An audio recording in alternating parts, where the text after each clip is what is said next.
Perfect. Well, hello everyone, and welcome to another episode of the TFTuesday Podcast. My name is Zill. It's great to have you all back here again today. I have had quite the day. It has been a day of much driving and excitement and laundry. So truly, the best of all of those worlds. I'm joined by my... Yes, I have it running in the washing machine right now, 'cause otherwise I won't get to it. Epic amounts of laundry. Hi, I'm K-Libra. You stepped on me introducing you. I can't believe you did that. That's fine. You needed something to get shaken up some more, especially with more shaken up. Yeah, because I'll have to mention that we drove through a rainstorm to get here to catch up. Yes, and then for some reason there was this huge choke of traffic near a very not populated area, and that was really confusing. I don't know what was happening. The highway shut down in Toronto, the main highway. That's why. Oh, fantastic. It's great. But yeah. City of traffic. Big day today. Went to the Renaissance Festival in Waterloo, and also Pagan Fest earlier that day. No, sorry, Pagan Pride. Pagan Pride Festival. I don't know the proper thing, but people were calling it Pagan Pride, and that was fun. Yeah, it was a good time. Mm-hmm. And I got to wear my wonderful equinox around, very close to the vernal equinox. Autumnal equinox. So we always love that. That's fun. I also love it when people sign up to our Patreon. Our Patreon has a lovely Discord server that we curate very well, and we also just like to. We also like it so that when people who really care about our stuff and support us, can give us really direct feedback, give us ideas, and even just kind of I don't know. We can share things. Sometimes we are doodling things, and we'll put them there before we upload them to sites like FA or Twitter or Blue Sky, and also little bits of podcast stuff that sometimes gets cut out, but it's really fun, and it will not make it to YouTube. Yeah, it's a very exclusive club, and you get to bother Libra and I as much as you want. So or anybody else. You can bother anybody else too. Yeah, they're out there. That's true. That's true. But, we're the main targets, which I feel like it's important to put it out there. Yeah. We are accessible, so Fancy the word target. I see. Okay. Anyways, enough about us and our Discord.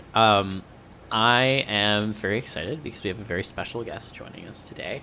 So I don't know if you'd like to introduce yourself. Okay. My name is Iggy, or Ignore This Thanks, on various platforms. I do a lot of digital art, a lot of TF furry art, and sometimes I guess just some music on the side. Yeah. No, I'm really glad to have you on. I know we met at Anthrocon, and that was cool. And I had kind of started seeing your stuff crop up, I think probably about a year or two ago, and I was really interested in, particularly from the stylistic angle, because I thought it was pretty unique within the TF space. And so I guess to start off, I was curious to hear a little bit about your story of journeying into the transformation fandom, and how you ended up kind of finding it and starting to make art within the space as well. I think I always had a very big interest in TF. Growing up, watching TF episodes was always the big thing for me. I was always recording them and saving them. There were games that I'd play with my friends that would have a TF element thrown into them that I always thought were fun. I had a brief Pokemon Mystery Dungeon obsession for a little while, and don't we all? Yeah, a lot of that really started building up, and I guess the moment where I really started engaging and participating in the TF community was I was 11 years old or something, and I was just really genuinely thinking oh man, it'd be really awesome to be a dog one time. And so I passively on YouTube searched up how to turn into a dog, and found those old compilations. Yeah, those compilations, and the hypno videos, and the spell videos where it's write what dog you want to be and like put it underneath your pillow and like sleep overnight and like something will happen over like Yeah, 2 weeks so later. I've never heard of that stuff before, but I never looked up how to want to turn into a dog, so whatever, I guess. But There's some yeah, interesting stuff on YouTube. Yes, Yeah, there is. I had a piece of work of like just show up on some guy's YouTube video, and I was like, dude, you didn't ask for permission to use my shit, and you also did not like, I don't know what you're doing here. And then he was like, oh, I'm sorry, do I have permission? And I just didn't respond because I'm like, It's kind of late. fucking Yeah. But anyway, sorry, you were saying Iggy. but yeah, I think after a certain point, I found like those slideshow videos of like people who would just kind of rip art, and I was like that.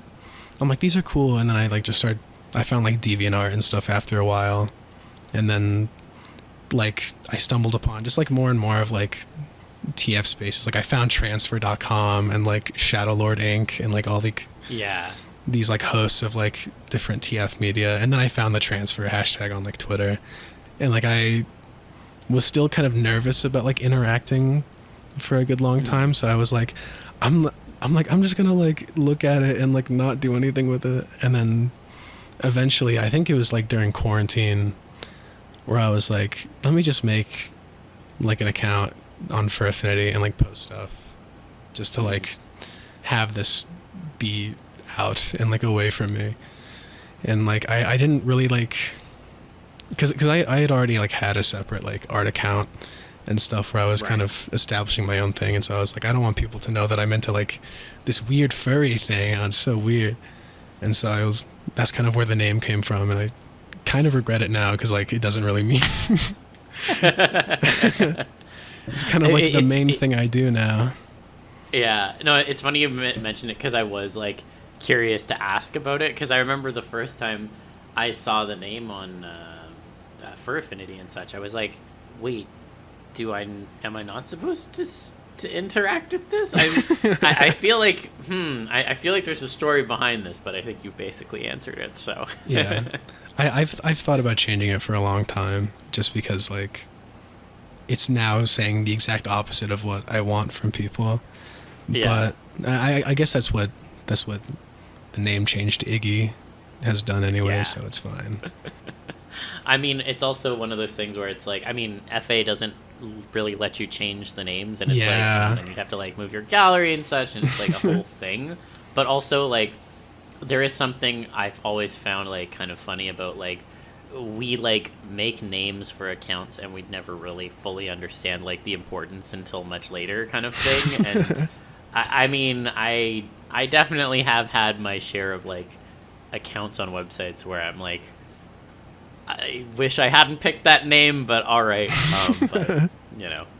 I hate to be that guy, but I'm the kind of person that stews over a name for a while, usually, unless it just feels right from the get-go, which often it doesn't. So I will sit there for a while and I'll ask people about things. What do you think of this? And something like that. But I've done that before, which is why I'm lucky so far that I don't have regrettable name choices. But there was name changes available on DA at some point, and I did change it, and I didn't mind it, but nothing so regrettable. Like, I do feel bad for people who want to like rebrand or just get a different impression, and it's just like, man, now I gotta fucking roll with this. Yeah. I mean, I'm fortunate enough that I literally random letter generated my username, and I was like, this doesn't mean anything, so it can be me, whatever, and then I've stuck with it. Because otherwise I would probably have picked something that I would deeply regret later on. Looking at some of my past usernames on other websites, I'm like, I'm glad I just mixed some letters around and picked something off of that. So yeah, I think usually I tried to think of like cool usernames, and then eventually I'm like, I have this one that like just sounds kind of cool, and then I'll just use that, and then it doesn't really mean anything. I find that's usually the best way. Like, if it's something that doesn't necessarily mean anything, then that means you can make it you, right? And then exactly. no one else can claim it. So, Yeah. But yeah, I was curious to hear a little bit more about how you kind of built up your art style as well, because in my opinion, it's pretty distinct. And so I was curious, like, what the process was like trying to like test the waters and figure out like what worked for you. Well, I think when I started out, I guess it kind of adds on to like the story of like when I started posting on Fur Affinity too, because like a lot of my early art was very much like designed to like not be too complicated and like not to really be anything. They were just kind of like simple doodles. Like I have a drawing tablet, but I just was like, I'm going to intentionally draw on my mouse so that like this doesn't look like anything I've made before. And then over time, I think I eventually adopted to using my tablet, and I started out like doing like not even drawing in like an art program. I was like drawing in like Adobe Animate because that was just like what I always drew in. But then after a certain point, I was really curious about switching. I switched to Krita, and I think that's really when I started experimenting more with like brushes and textures and really trying to like go all out on a lot of like the pieces that I do. Yeah. So you had your little bit where you started to take art more seriously, or like just for generally what I'm trying to say is when you started to really try, like you want to be good at it, whatever that meant to you. Yeah. I think I just really wanted to like, I think after making TF art for a while and seeing a lot of like the TF artists that were really inspiring me, I was like, I want to be like somewhere around that level, or like something where I can build myself up to where I can be proud of my work in the way that like I kind of am inspired by like the people around me. Interested in telling us who some of those inspirations are? I think my biggest, a lot of like my close art friends are like definitely big inspirations. Like I know like Dave Oso that you had here earlier, and like Ethcat, like Royal Poodle. Like I am just really inspired by those people, especially because like I feel like they have like a really solid work ethic to where they are able to like just not really be afraid to just kind of tackle whatever idea comes off to their head first. And like that's something I still feel like I kind of need to like to reach for and like get to that sort of point. Yeah, no, I get what you mean there. I think definitely like agree on that point around, I think all the people you mentioned very much like they have an idea and they kind of go for it and don't necessarily get like hung up on like, at least in terms of how it appears externally, like they don't really get hung up on like, oh, like presentation of this, that, or the other thing. They just kind of go for it and can kind of stream of conscious it. And I know like Dave Oso in particular is someone who's very good at doing that. So like I definitely see where you're coming from on that one. It's always interesting to me because I feel like so many people have different approaches towards how they make their art, and I think all of us to some degree wish our approach was slightly different in terms of like, oh, we like how this person does this thing, or oh, that person likes how we like how they do that thing. And then if you ask those people, they'd be like, well, I really like this other person's way of doing things. And so I don't know, I always find it interesting when it comes up in terms of like, you know, who inspires us and what things are we striving towards that we miss, because I find that not only does everyone have something unique to say on that piece, if you went to those inspirations, they probably also would be like, well, I get it, but also I would like to do X thing too. And so I don't know, I think I guess my point here is I really appreciate when artists are like striving to improve their process in whatever way that may be, because I think that's the only way that we as artists can like properly develop. It's easy to get like caught up in like the comfortably numb sort of like sweet spot of easiness, and I definitely like at periods of time have felt like I've fallen a little bit into those periods, but I think it's that striving and the challenging ourselves that really allows us to kind of grow our abilities. Yeah, I think exactly. I definitely feel like over time the process that I make for art kind of changes really quickly, either because I'm trying to like implement like new brushes or new stylistic changes or stuff like where it's like, okay, I've drawn like the same way. I've drawn the same way enough times. I'm like, how can I spice it up? And so like recently I tried doing things where like, let me like mess with like colors and like let me try adding more colors like really subtly to where into a composition to where it doesn't feel like it's just like a solid color. Or like or it's like, let me change like my brush type to where I'm not working with like a very like line boily like Ed Netty style line art and go for more of like a sketchier sort of like pen like brush. And I think just making like little tweaks like that into your art will show a really good like gradual improvement. Yeah, no, absolutely. I definitely agree, and I think that again, it's like those like little tweaks and experiments. Like even like I remember when I like my more recent pieces, I played a little bit more with like doing painting in for some of the like photo manip stuff, and like maybe it wasn't necessarily apparent to the viewer right away, but over time, like you said, it's like those things do like add up. So I think that's a really cool concept. Yeah, I think just also just like indulging and finding inspiration. Like I think consuming like a lot of media is like a really good way of also just like improving your art over time. Like I have a lot of friends who don't even do TF art who I still feel like I owe a lot to them for like the way that like my style's improved. You know, like people like my friend Patches, like Rabbit Patches on Twitter, is like a really good example of that too. Oh yeah, 100%. I mean, I will just say, like, you know, to use a relevant example, I mean, like, Libra's had a pretty big influence in terms of some of my tastes and like how I navigate some of like the ways I integrate painting into my work. So like I agree. I think like it's so helpful and important to like have artist friends. I think like at least ones that you can like talk shop with and like get feedback from, because like especially if like you're feeling like, oh, I'm not really getting this thing right and I don't know how to like accomplish it, talking with your friends and like getting help is like one way to do that. And if you have like those kinds of like artist friend relationships, I think it makes a big difference. So yeah, exactly.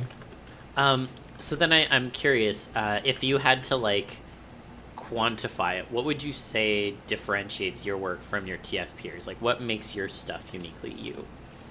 I think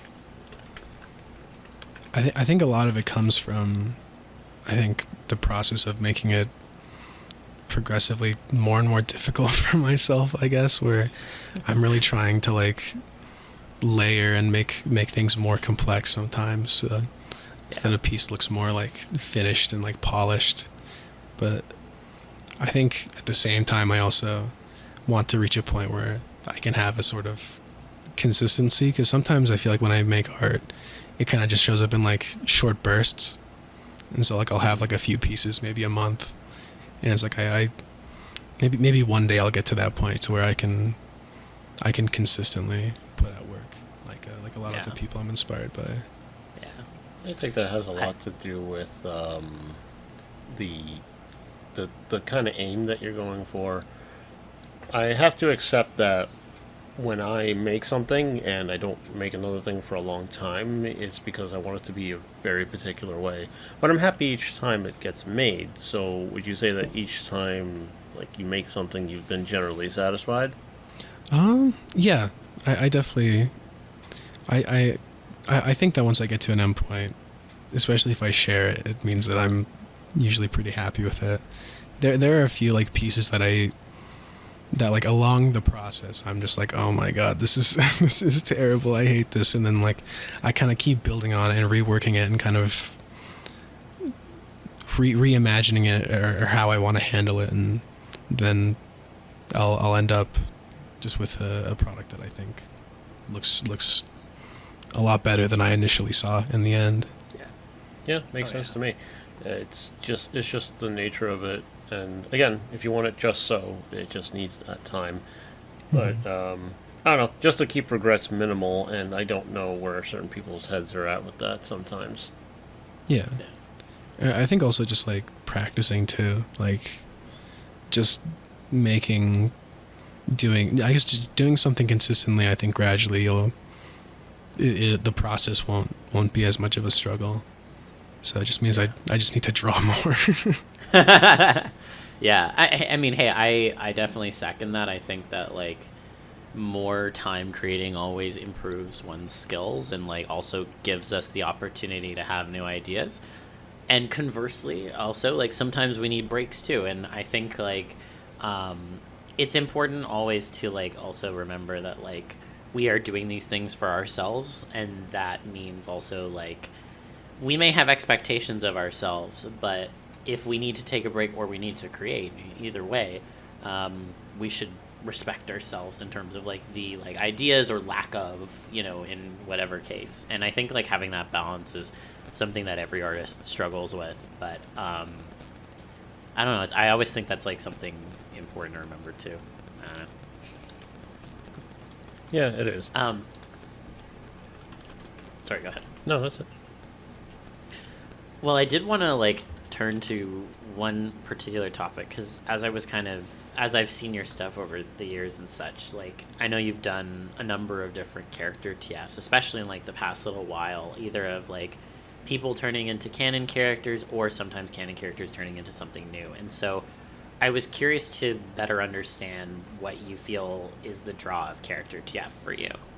I think there's a lot of different reasons that I think I find it's so interesting to me sometimes, because I think sometimes it can be something as simple as like I just think the character design looks cool. Yeah. But sometimes, like especially with like some of the more like character TFs that I do pretty consistently, it comes from like a place of like, oh, I really like this story and I like this character and the way that they're placed in this story, and I like to it's like how can I sort of imagine like what would it be like if I was transported into that story and put into that narrative, and like kind of having to sort of play that role, but like also like still kind of being aware that like I'm not this character. And you're just kind of like a part of a play that like you weren't like rehearsed in. Mm-hmm.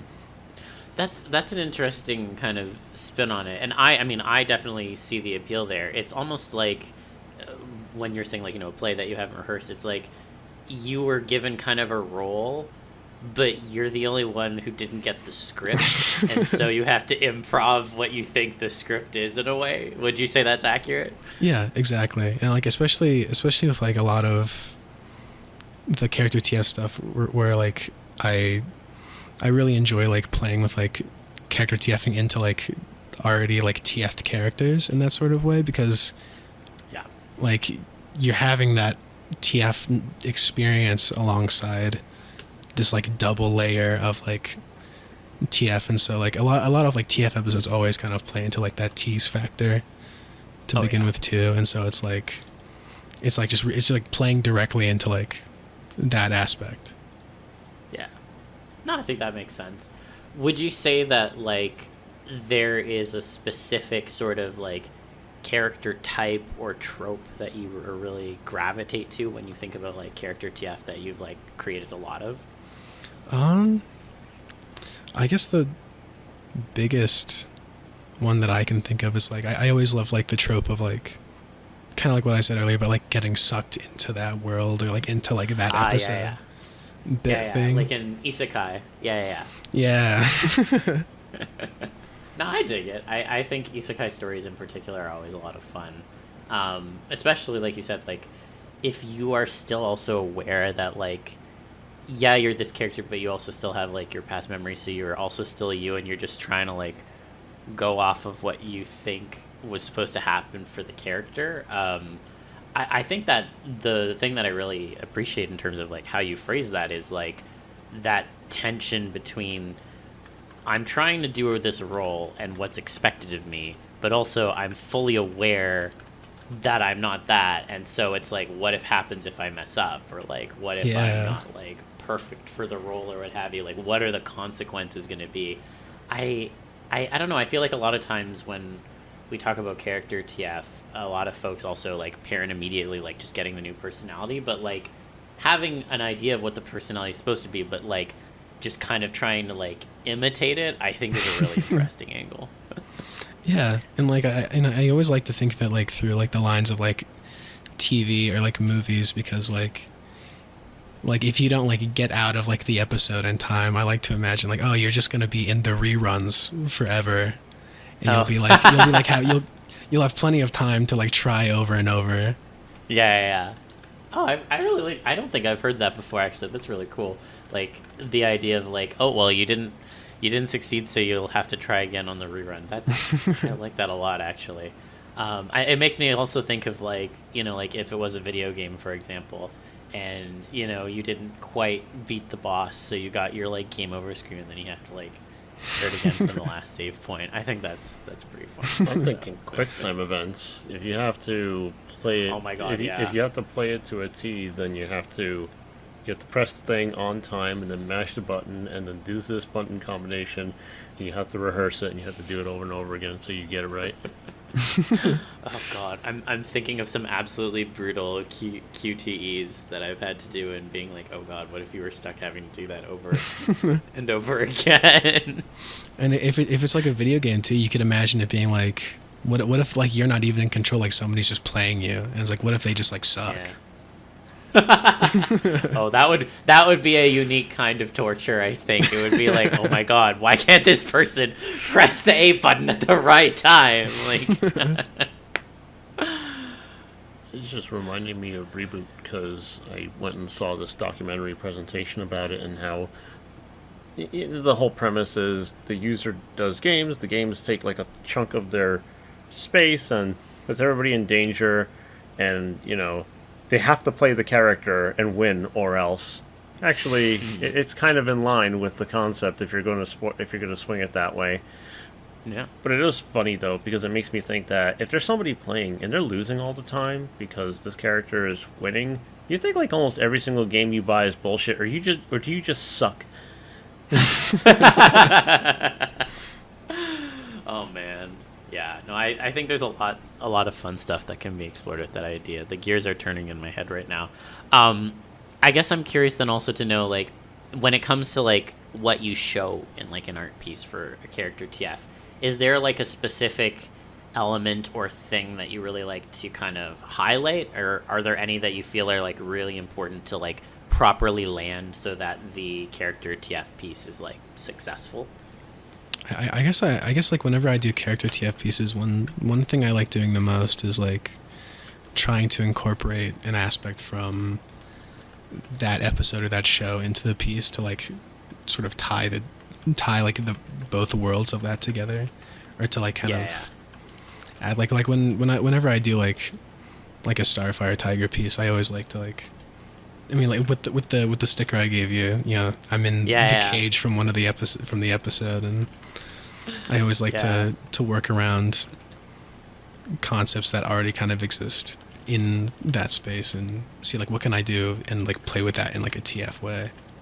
No, I dig that. I think that especially when it comes to character TF, and even for people who like aren't necessarily familiar with the character right away, if you have included those sorts of elements from like the universe, first of all, of course, then it helps people who maybe wouldn't have clued into it right away. Then they're like, oh, that's what this is of. But also like it does give you that element of like, I can fully see like the integration of this character into the universe that they are kind of entering to some degree, and that will then make me think about like, well, if I was in that position, how would that go? You know, the classic "God, I wish this was me" kind of thing. Like, it's like, oh, I wonder how that would go if it was me. I think that's two very different sentiments. I wonder versus I wish.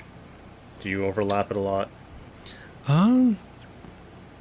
Yeah, definitely. Okay. Like, whenever like this happens with pretty much everything. Like, especially when I'm just like talking with like my partner, or like we're just doing anything, or like we're just like, sometimes we'll just like scroll on like TikTok or whatever. We'll see like a video of like two dogs or like two like seals or whatever. We'll like send us like, this is us for real. And then like, that's just how it is. It's like that one Animal Collective lyric I think about all the time, where it's like let's just walk around and point at everything and just say that that's us forever. That's very sweet. I don't think I've heard that lyric before. That's actually really good. Well, I what's like that a lot. what's the lyric exactly? I forget. It's let's walk around and pretend that we're everything we see. Yeah. Yeah, that's... All right, I'm going to have to check them out after this because I really like that lyric. Yeah, I dig that.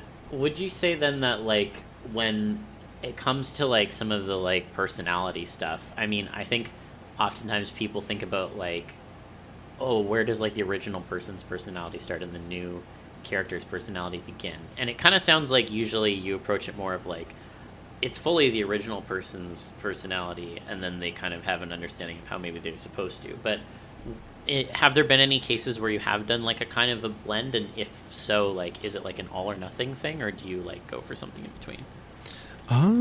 I've definitely thought about, like, working like another, like, working in, like, the opposite way, where it's like, what if I gave into, like, or, like, had more of personalities of the character that I'm turning into.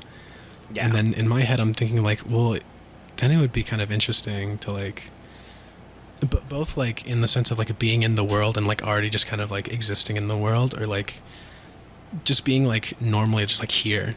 Like, what if I turned into this character just, like, outside of any of the context of the game or show or anything like that too?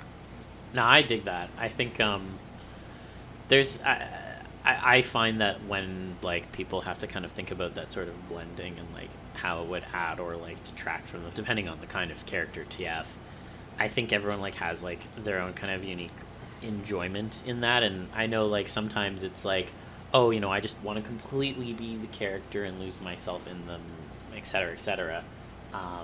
And sometimes it's more, like you said, like, that sort of blending. I think, I don't know, especially when it comes to character TF, the way in which people, like, select traits to, like, add on kind of thing, I think often will say a lot about how they envision character TF as a whole. Yeah. And also, I mean, for me, I mean, as long as it's bad end, I still think it's fun, you know. Yeah, that's how it is. We'll get to the bad end. I know we'll have some stuff to chat about there, but I do want to put a pin in that. I guess then, if you had to pick, like, a specific character to become permanently, what would you pick and why? I have a really, really painfully obvious answer. Because I think everyone knows what I'm probably thinking if they followed me for, like, more than 2 weeks. But I have, like, one time I was with my friends and we did this thing where it's like we made, like, a topster or, like, a chart thing of, like, furry crushes and stuff like that. And as I was putting it together, I just realized that I was pretty much just making, like, a kin list. Yeah. And so there were definitely, like, a lot of characters, like, the obvious one was Starfire Tiger from that Teen Titans episode that I don't shut up about. Yes. But there's also, like, there's the dog TF episode from, like, Sergeant Frog too, that I just think would also just be, like, perfect character TF material, especially, like, if you're in that world, because that entire episode is just so funny and dumb. Yeah. But I for, like, traditional characters, I always think of, like, characters like Mao Mao from Mao Mao Heroes of Pure Heart, and, like, Meowth from Pokemon, and I'm trying to think of, like, any other that come off from the top of my head. Maybe, like, Blue from Blue's Clues, just because, like, I grew up on that, and so I was like, that would be just, like, really heartwarming for me. Yeah. That would be a very wholesome one. Yeah. I do see the Mao Mao connection, though. I mean, you've drawn him a number of times, and I'm like, yeah. He's very much TF material, in my opinion, so. I guess then, my little fun question, and if you need more time to think about this, that's fine, but if you had to pick one for me and Libra that weren't, like, the obvious ones, like Lombax for me, Knuckles for him, I'd be curious to hear your thoughts. So, God, I think I still might need a little bit of time. Yeah, we can come back to that. We'll put a pin in that one too. I guess then, you know, one of the things I also kind of, especially, like, in being familiar with, like, the art that you've made and the sort of stuff that you like to create, and, like, kind of in the vein of what you were saying before about like challenging yourself, I think one of the things I really love about your art is how you, especially more recently, have like really tried to pull off like unique posing that works within your style. And, you know, like whether it's like stretching out as a cat or like balancing on like your new limbs, like I think it's clear that you enjoy fiddling around with like that sort of presentation and making sure that like no two pieces are using like the same pose. And so I was curious as to how you generally go about like plotting out poses for your pictures and like keep in mind that sort of like push to challenge yourself. Well, I think I've noticed like with a lot of like the TF pieces that like I get really excited to make are usually ones with like animals or creatures or anything that have like a really interesting like character design, like shape wise. Like I always love playing with like really really fun unique shapes, like especially with like a lot of like the recent like alpaca TF stuff or like the kangaroo TF stuff, where it's like there's a very very very obvious like thing that I can, I guess a very obvious like difference in like shape or posing that like a lot of. And so I think with a lot of the pieces that I make, I very much like to try my best to lean very far into like the uncomfortableness of being in like a different shape like that, like for the kangaroo pieces, like you have these big legs and paws and like this giant tail that you can like hop on and like bounce around with, or like you like very rotund lower torso, or like you turn into like this goose and now you have like this super long neck and like this kind of funny like stubby fat body underneath you. No, that makes sense. I think I definitely agree. Like, I think the way in which you play a lot with like those sort of large appendages, and like in particular, I think sometimes like exaggerating them just enough within your style so that like it stands out more without being like necessarily unrealistic, I think is a really interesting kind of way to approach it. I definitely, I will call out the one that you did where I think it's you as a kangaroo that's like trying to like sneak stuff out of the record store. That one really always stood out to me because I thought it was really fucking funny. And like the annoyed guy in the background being like, dude, I totally see what you're doing. Like, what do you think you're playing at here? But it was like very much it's like it's totally chill, like, you know. I thought that was a great example of it. I guess like when you are kind of like coming up with those poses and like trying to figure out how you want to like tackle it, are there any sort of like references or resources that you tend to like utilize for getting like unique poses nailed down properly, or like any sort of like things that you go to try and get inspiration for those sorts of poses in the first place?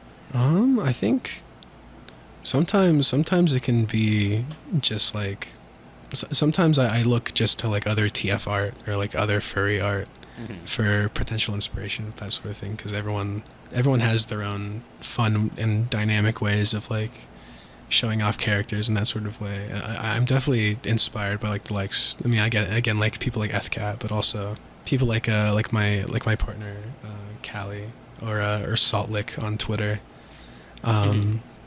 Every time I've drawn with them, it's like they handle such like really dynamic poses and fun shapes like really really well, and so oftentimes TFR can be good inspiration, but also just like looking around and messing around with like different photos, or like sometimes I'll go to like the zoo and like they'll have like those like either just like animals on display, or there'll be like animal statues in like museums and stuff like that have like fun poses that like sometimes I try to like think of like, oh, I could like save that for future reference.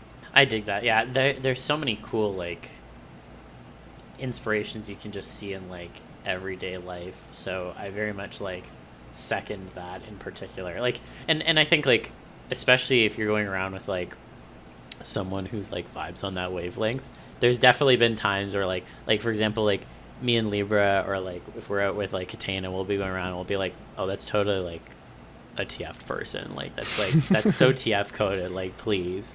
And there have been once or twice where I've like taken that as like inspiration, I think, back into like art. So I think that's a really good way to think about it, because yeah, there's so many like interesting, cool things in everyday life that can be inspiring and can like make us think more about like how we create our art broadly. So I think like looking to the real world, like you said, is a really great way to not only like generate those ideas, but also on the posing front, like think of like, oh, how could I do this in a like a unique way that I haven't seen other people doing it before.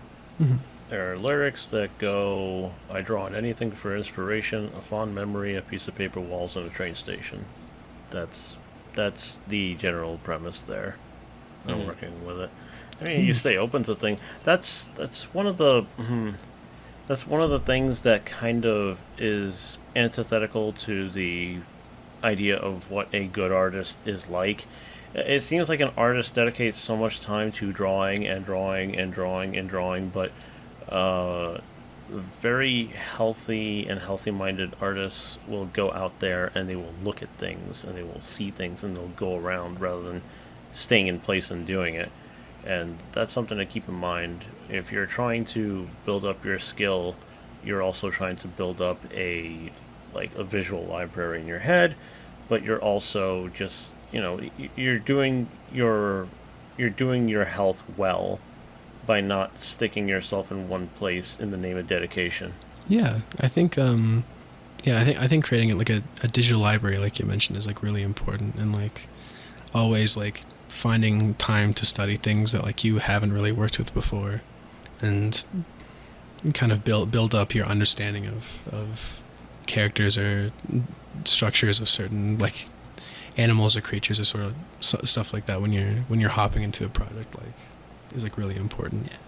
Sort of something like that. It's and I didn't mean digital specifically, just like mental, because like for instance, I have trouble drawing clothing, and I realize this because I don't have a lot of references for how I want to dress someone. So I can build that up by just observing people and really taking that in. Not just looking at pictures online or looking at character art and stuff like that. That only gets you so far. At least I think so. But yeah, that's part of like what I'm getting at, because I don't have a lot of trouble thinking of poses most of the time. I know what I like, but other things, spaces, clothes, that stuff, and that's part of what I'm also trying to get at. I just want to make sure that I'm understood there. Yeah. I mean, I have trouble with poses, so that's why I'm also asking questions. Like, I'm curious how other people do it, 'cause I don't know what the fuck I'm doing. Well, that's the benefit of having other creative friends, and they can just tell you shit. Yes, it is. A big thing for me that like I've started trying to do more whenever I do like more dynamic posing is just kind of trying to sketch out like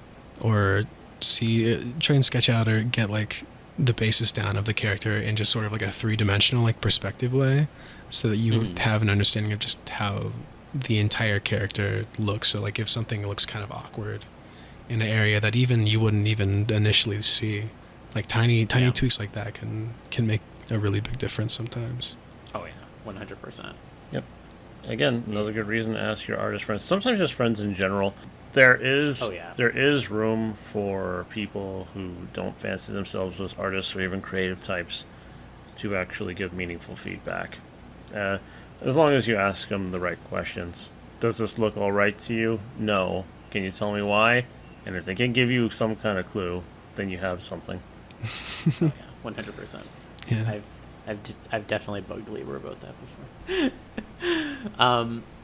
I'm curious then, are there any like sorts of like poses or angles that you feel like are uniquely challenging when it comes to like drawing TF? Or generally have you found like most poses to be like, even when you're like pushing it, there's like have a similar like challenge level, I guess? I think the ones that I struggle the most with tend to be ones from behind, or ones where the face isn't very clearly displayed, but I think that mostly stems from the fact that I always kind of start my drawings off with the face and kind of naturally build off that way. Mm-hmm. And also when you're drawing characters from the back, you have a lot more like it's a lot less simple. There's a lot more complexity to like the way a character is positioned and the way that like you kind of have to imagine a lot more of like the perspective or kind of shapes that stem from that.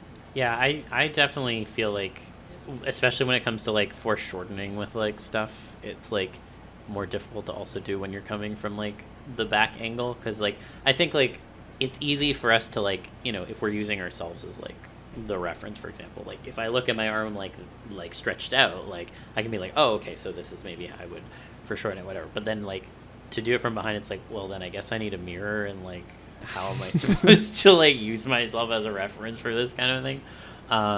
So that, I think that makes sense to me. I guess then, would you have any sort of advice for artists who are trying to push the boundaries of what they can depict in transformation from a posing perspective? I think my biggest pieces of like advice would be to try and lean more into the very obvious aspects of like very like blatant aspects of like a design with a TF, and also just to do a lot of studying beforehand to like get a general idea of a character. I mean, we've all seen examples of people who have only drawn dogs having to try and draw a snout of an animal that doesn't have a dog snout. They're looking really like off canny. Yeah, I think there's a t-shirt I see every so often at like some of the furry conventions that's like canine artist drawing like other animals or something, and it's really funny because it's like almost like the same thing, like copy pasted over and over again. Yeah, I think that diversity is important and takes time to build up those skills. So, as long as the effort's put in. Yeah, no, and I think that's key. Like, especially if like someone. The fact that someone might even be like asking that question in the first place, I think, is a good indicator. And I think that it's that drive to like, you know, try to do different things and, you know, ask questions and whatnot is always a healthy sign of someone who's trying to do different things. So yeah, I like to think so. Yeah, exactly. Now I did want to get back to that pin about the bad ends, because I think that is definitely something that comes up in a lot of your TF art, especially like with like feral TFs. Like they'll often include like either like an identity shift or an identity death type kind of deal as a component. And so I guess to start off broadly, what would you say you find appealing about those sorts of identity changes in those sort of bad end scenarios? Well, I think for me, like I love identity death because it has a lot to do with like the mental aspects of like a TF, and that's like a big reason why I love reading TF stories sometimes, is because I really love to see like the mental shift and like the change of like the human mind into more of like an animalistic mind, and like seeing how you can like play with like giving into certain urges or you know like losing knowledge or understanding of like what's even happening after a certain point. And also just because I think sometimes identity death is just kind of funny, and you can like play with it in like a funny way. I'm gonna pick on that. So in terms of the funny way, what would you generally define as the funny way you like to play with it? Just like a lot of teasing stuff like that. Where like the idea of sometimes people mention this, but I like the idea of like TFing into something and trying to like knowing initially how to like prevent the rest of it happening, but like you just like already have like forgotten it, and you're like trying to recollect, but like you still just like have no idea after a certain point. Yeah, almost like the emphasis on not only the clumsiness and like the loss of knowledge, but also like maybe you could have prevented this, but you really didn't think ahead, and now it's too late kind of thing. Yeah, I think clumsiness is like the perfect description for that sort of thing. Yeah, no, that makes sense. I guess I'm also just always curious to ask about it, because I find that people have different ways they connect to like the sort of identity shift, identity trope stuff, or identity death stuff. And in particular, like, given that a lot of it gets like linked to like feral TF and like, you know, those sort of animalistic sides coming in, I guess the thing I always like wonder is like, do you find that sort of change is like a freeing sort of change, or is it more like, no, this is actually a bad end and I'm just kind of interested in like seeing someone kind of go through that? I think there's definitely like different ways of viewing it, because like I think when you're TFing, you kind of you lose a lot of the roles that you initially have, like when you were human, into like this new form. Like if you're turning into like a dog, then really all you really need to focus on is like dog food, going for a walk, and your owner. Or like if you're turning into like a zoo animal, or like all you really focus on is like being around the other animals with you inside of this cage, just kind of lounging around. And so I like when you have, I guess you have that sort of like role change, and like identity death kind of like plays into that role change a lot. Mm-hmm. It kind of furthers like the like permanence, I guess, in many senses. Yeah, exactly. And like a lot of identity death can like play into that sense of like just kind of like giving into it and like being like accustomed to it after a certain point. It's like, oh yeah, I'm just like, this is just how it's always been, in that sort of way. Yeah, but what's in it for you with that? I think it's just a lot of it stems from like, I like the idea of having less to worry about, I guess, in that kind of way.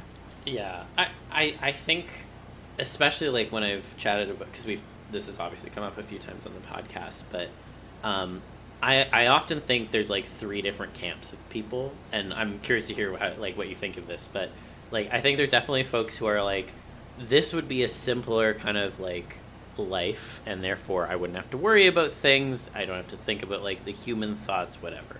That's like one group. I think there's like a second group that's like, well, I like, you know, maybe it would be simpler, but also I would like thrive off of having new challenges. So like maybe the challenges I'm dealing with right now feel insurmountable, and I would rather have a completely different set of challenges because it's almost like a reset or like a rebirth.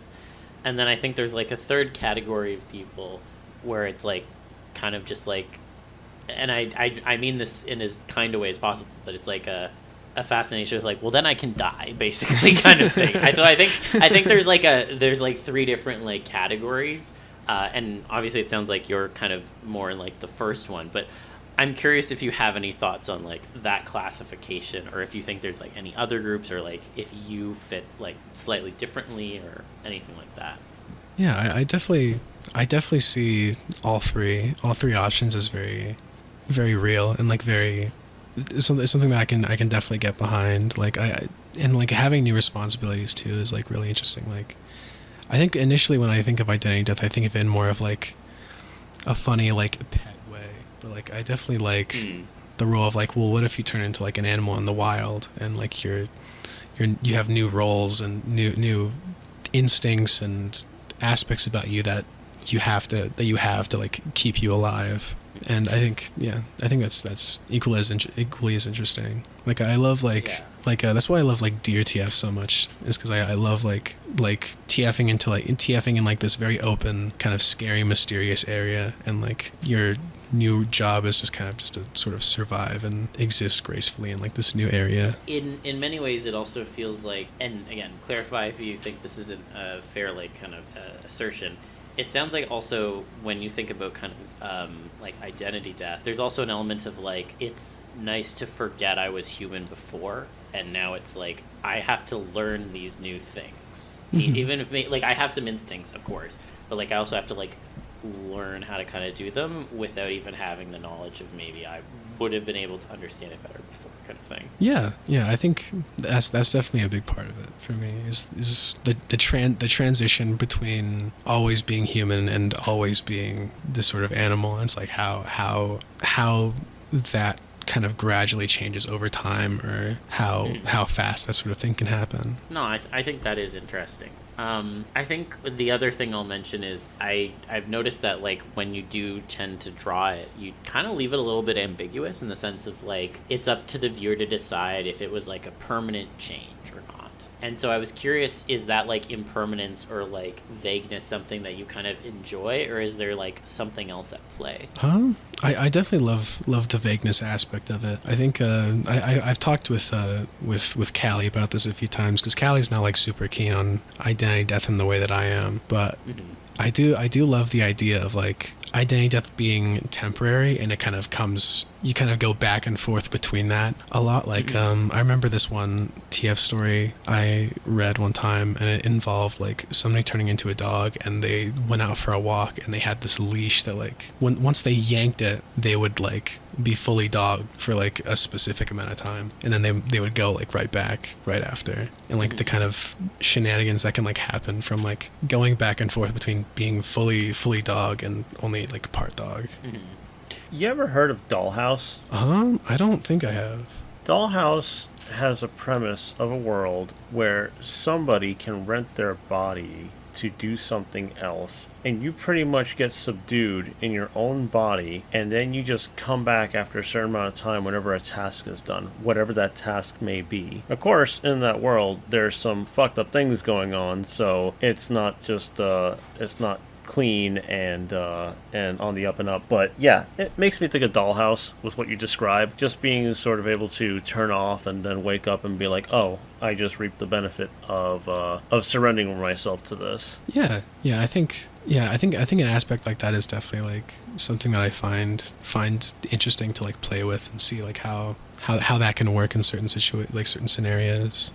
And then there's another thing that I'm wondering about, because you mentioned the idea of becoming a deer and then just having a new set of circumstances to survive through. It makes me think of people who want the zombie apocalypse to happen. You know, they kind of romanticize it. Like, oh yeah, if that happened, I would totally know what to do. I'd be totally okay. And I feel like sometimes that comes from an idea that they feel like they're trapped, whether it's something mundane or they feel like their life will never get on track. Maybe sometimes it's really like a form of revenge on the world, even with how some people like have a sentiment, or even just like some sort of reset. People have all these ideas about the world restarting, or at least theirs. You know, it could be like a very selfish thing, as many things are. So I'm just kind of wondering if you also feel kind of trapped, and you sort of have that wanting of your own kind of apocalypse. Yeah, I think when I think of like animals like deer or like forest sort of prey animals, there is sort of like that intrigue of like being trapped in a way that's like, you know, because I guess I think, you know, all humans are kind of trapped into a certain way where we all have like responsibilities and things that we have to do, you know. And so I guess maybe it can be interesting to imagine like, oh, I'm like trapped, but like in a different way, in like a more fair, like sort of primitive way. Yeah, it's about as the world is savage and like really fucking scary. That's why we have all the things we have, and our difficulties have shifted. Like even like the most down on their luck motherfucker who can barely survive working 58 hours a week or something like that has it better than a lot of people in history and like developed like senses where stuff is supposed to be fair. No need to bring up other edge cases and shit like that. But I hope you know what I'm trying to say. And I guess that makes me think like, again, like I think of the perspective of being a deer, the things you'd have to deal with, the things you'd have to do, and it wouldn't be easy. Even if you were trapped for like a week, 2 weeks, as something like that, out in the like unmitigated fucking wild, it's like really, really immensely stressful. If any of us got thrown out naked on the street with like nothing to do, we could have that experience. You know what I mean? But so, I think there's also like to build on that. I think there is also like the element of like when we think about some of the challenges we face as humans. You know, we're grappling with like systems well above what we can tangibly control. Like none of us can on our own change capitalism, for example. But like when you think about the challenges of an animal, and yes, agreeing that many of them would likely be even more stressful than what we deal with, but there is at least an element of like, okay, there's this challenge and I am the person who's directly going to tackle it one way or the other. And I wonder if like that connection between person and problem as an animal versus person problem as a human, and the distance that's in that latter one, I wonder if that like plays into it as well at all. Yeah, I think it does. I think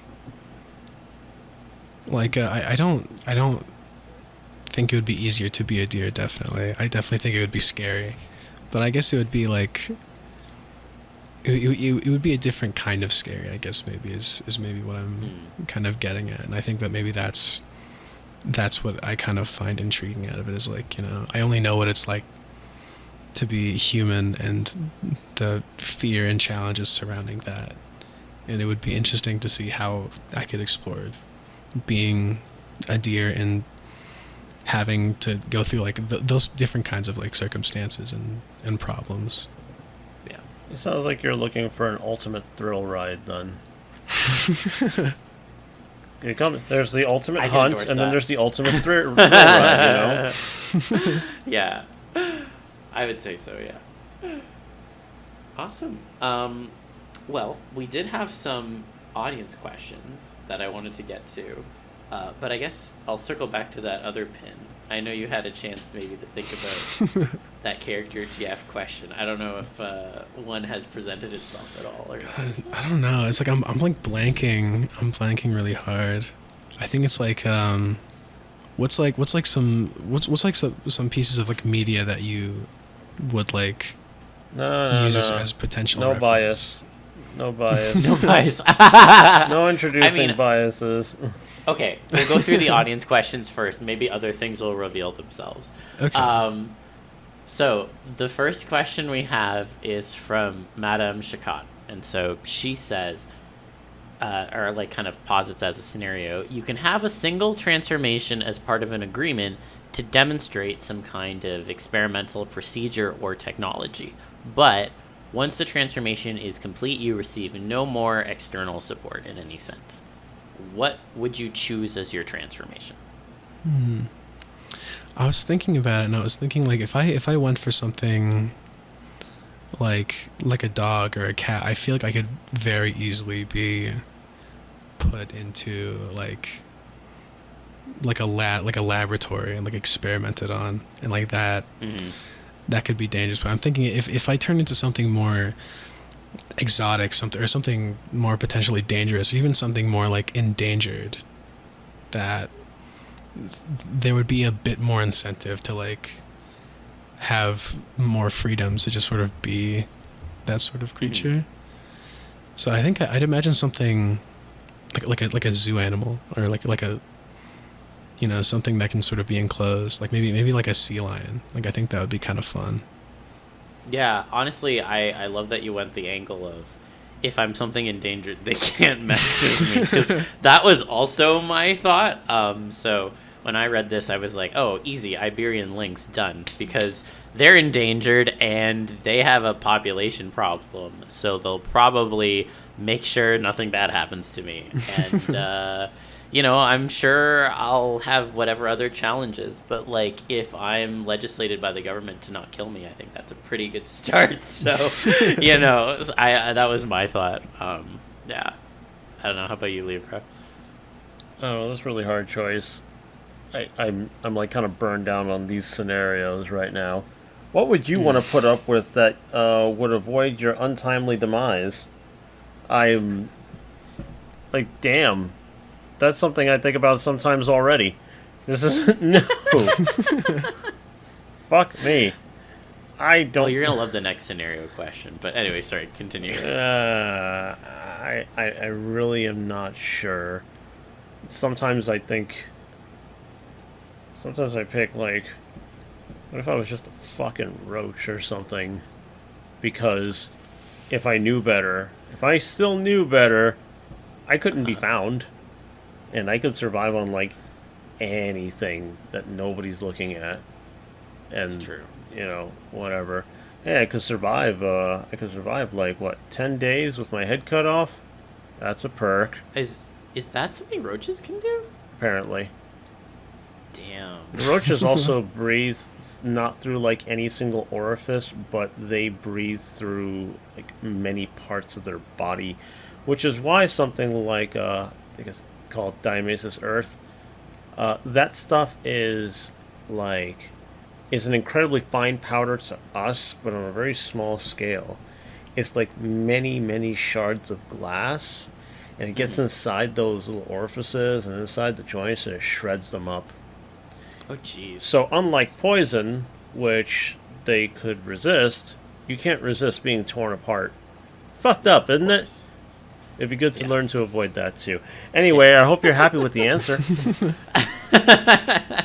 All right, well, we have a very detailed scenario question, so I guess buckle up. So we got this one from Leaf Wine, and so the scenario begins with a derangedly obsessed but not malevolent scientist focused on bolstering endangered marsupials.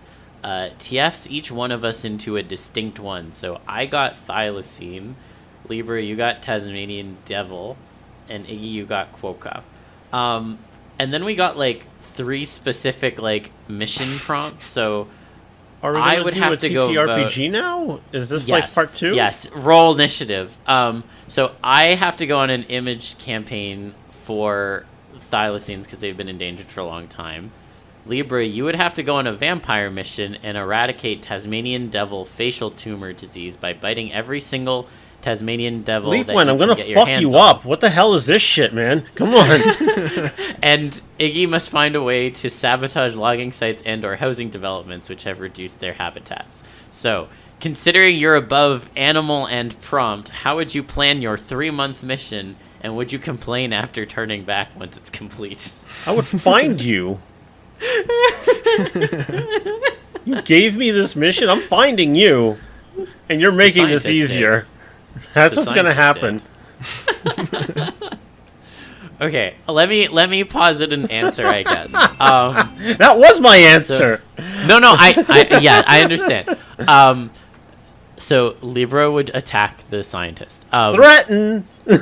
Threaten. Sorry, you're right. Threaten the scientist. So the question I have about like going on an image campaign is like, can I talk? Because if I can, I think like all bets are off. I think that's the easiest image campaign possible. You got a talking extinct animal going around being like, hey, support us. I think that's pretty foolproof. If I can't talk, I'm not really sure how I would go about doing an image campaign. I guess like I would go be in a zoo and be like, wow, look how dope I am. Like, I'm not sure what else I would say, but I guess that would be how I would approach mine. And would I complain after turning back? I mean, no, I like thylacine, so like I'm happy with the one I got, but I don't know. How about you, Iggy? Well, I think when I was thinking of my situation, I was thinking my initial first thought was, what if I went over and I was like biting the wires? But I think that wouldn't work out very well. And then I was imagining, what if I got up with all my Quokka buddies and we all like snuck into like the library, and assuming that I can still type and use like Photoshop, I would like print out a bunch of like ad campaigns and get the attention of every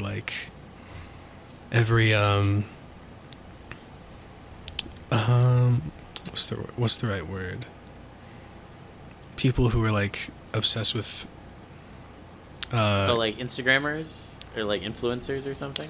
Yeah, or just people who care a lot about like nature and the survival of nature. Oh, environmentalists. Yeah, environmentalists. Yeah. I get all the environmentalists to like come together and like rep for me and the boys, you know?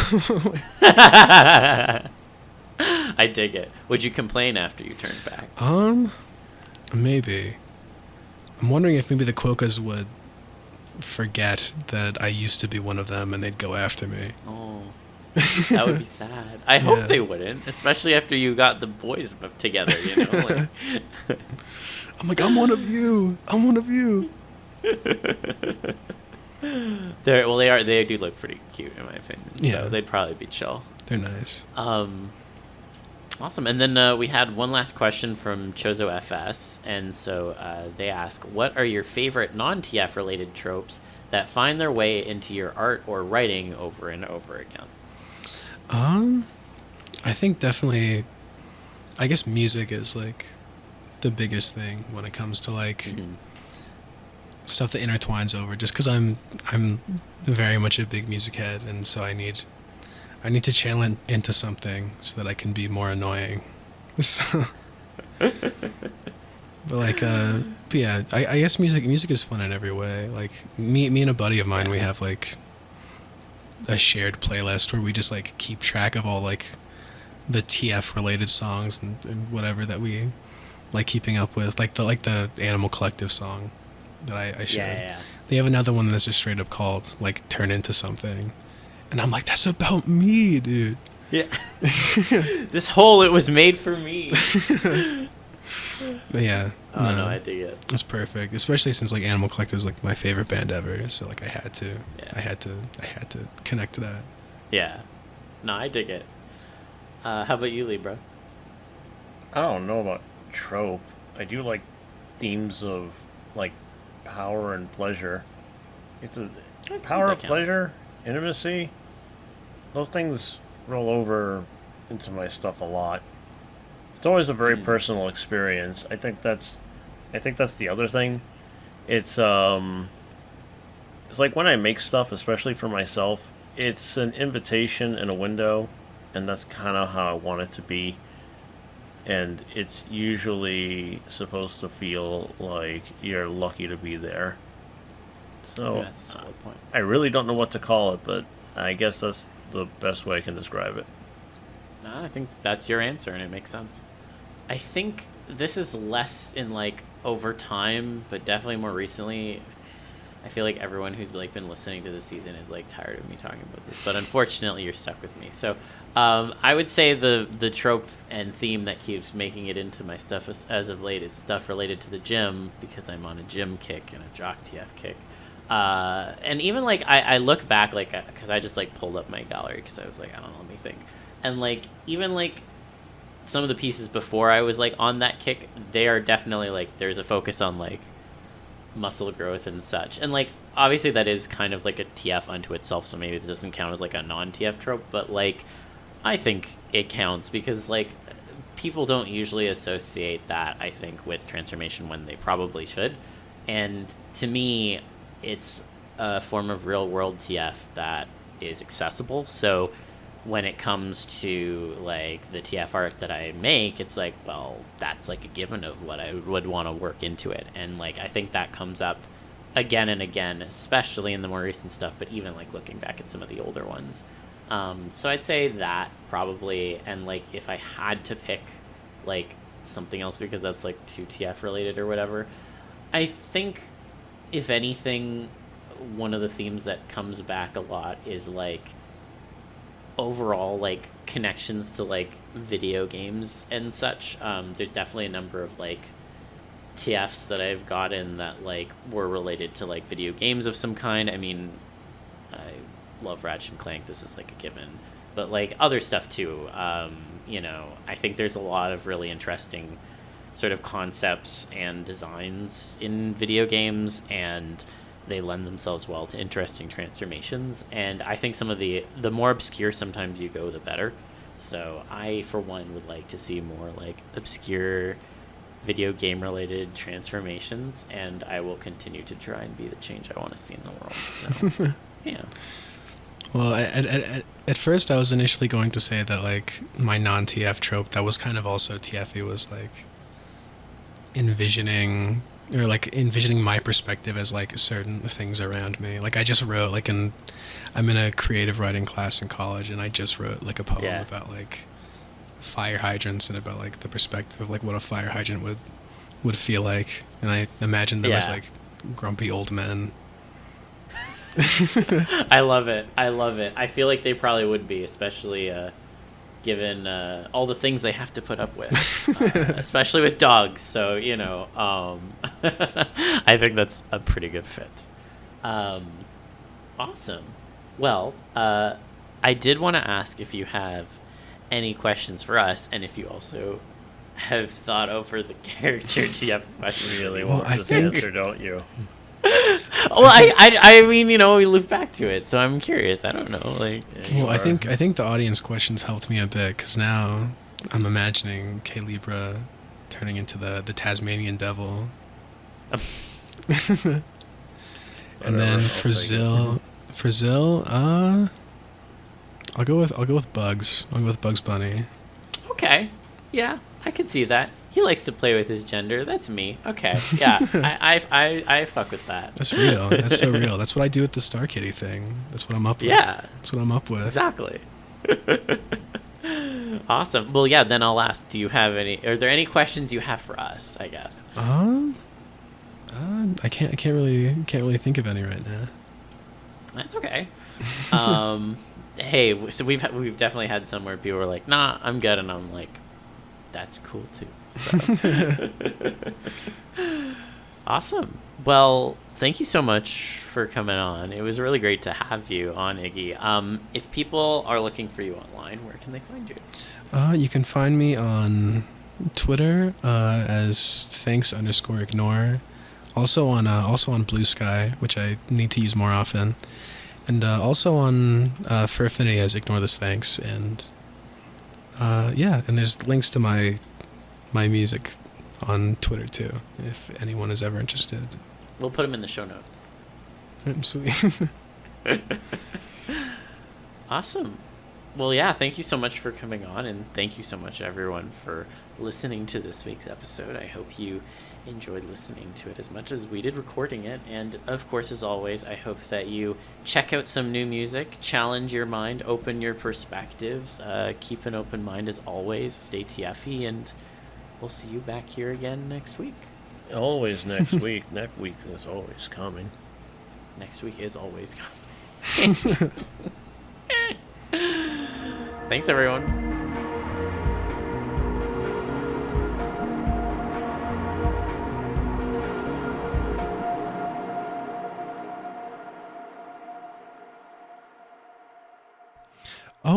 One thing I actually wanted to promote really quick. I have a friend who's working on this face filter app, and it's for TF people. So I figured I should share it here on this podcast, and I have it pulled up on my phone, and it's it has the filter of whatever form you want to take, and once you take a picture, it'll kind of use technology to generate what you would look like as an animal. So it's I'll hold it up from this angle up here, and just take a picture. And